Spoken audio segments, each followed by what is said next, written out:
Oh, geez, this just in, folks. Sorry to disappoint you. NDP leader Jagmeet Singh has not grown a spine.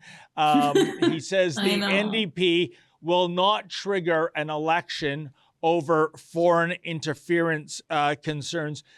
This guy's despicable. Can he at least say the real reason, Drea, why the NDP won't trigger an election? And it's two things. One, the NDP war chest is depleted. They don't have the millions of dollars needed to go to another federal election, the third one in 6 years. And secondly, Jagmeet himself, he's ragging the puck. He's got to make it till 2025. That's 6 years of service. That means the full MP pension. Because, you know, Jagmeet, he likes the Armani suits, the Rolex watches, the BMW M3s. Yeah, no plug-in hybrid for Mr. Climate Change there. So that's the real reason, but I'm sure Jagmeet has a whole menu of word salad to explain why they don't want an election as opposed to telling the truth. And I'm not sure if do we have any video, guys? He's been doing a lot of videos on his Twitter. Okay, here's this clip. Let's listen to the great one. Mr. Speaker, enough is enough.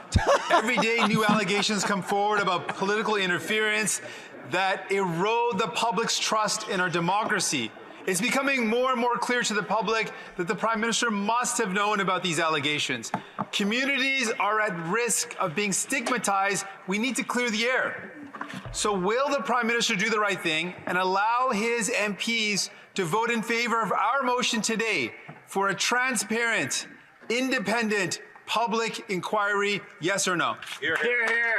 Honourable Minister. Mr. Speaker, I want to thank the Leader of the NDP for his question. We obviously share his concern about the importance of not stigmatizing communities in Canada.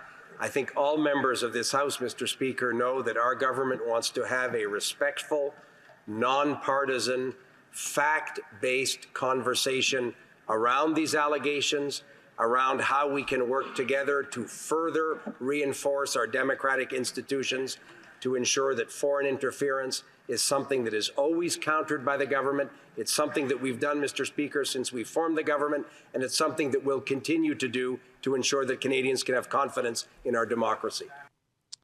Unbelievable. You know, first of all, Drea, two things. When Jagmeet Singh says enough is enough, is he speaking about how the majority of Canadians look upon him and his party propping up this corrupt Liberal Party? Secondly, isn't it amazing how the narrative changed so much in just the 3 weeks we've seen since these allegations of Chinese interference began? First of all, Blackface said, if you criticize an Asian MP, you are racist. Yeah, coming from Blackface himself, right? And then it was, you know what? We've heard the people, we're going to get a special rapporteur. Oh, a family friend. Yeah, it's a fancy name for an advisor. Yeah, and as you said, a family friend.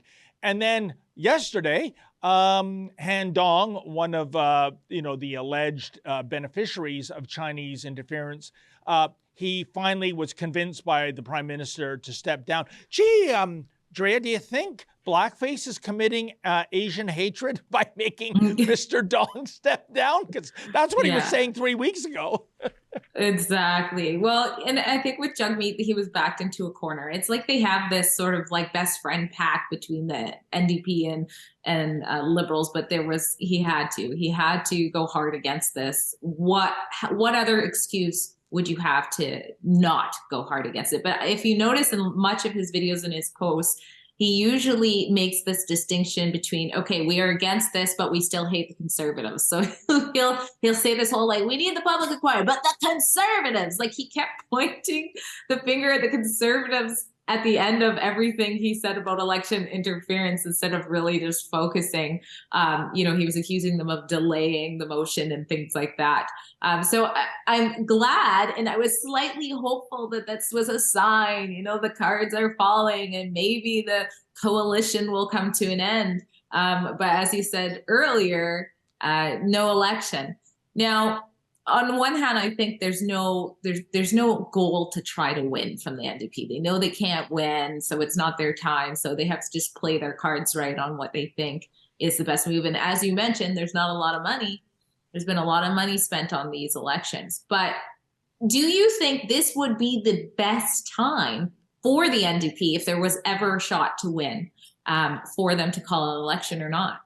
Well, I don't think they have a proverbial snowball's chance in hell of winning. That's one of the reasons for the reluctance. Not just even if their war chest was flush with money, Drea. I think thanks to this farce of Jagmeet propping up the Trudeau Liberals all these months, the NDP, I really believe, is not a credible party anymore. And also, let's face it, when it comes to far left policies, the Liberals are eating the NDP's lunch on this file. That's true. That's true. Yeah. So, I mean, they're really, that they can't win. They don't have the money to fund a legitimate election campaign. And again, if I'm Jagmeet, I'm thinking, keep ragging the puck till 2025. Need that pension. Yeah. I got the eye of the tiger on that year. Just had a baby. I got a baby. That's what it is to me. That's a clip from something we call Rebel News Daily. It's our daily live stream hosted by my friend David Menzies, but the show also includes a rotating cast of hosts and special guests, including me. It's a great way for us to talk about the news of the day as the news is happening in an unscripted fashion, and it's an awesome way for you to interact with us as well. We stream every weekday, 1 p.m. Eastern, 11 a.m. Mountain, wherever you find Rebel News. See you there.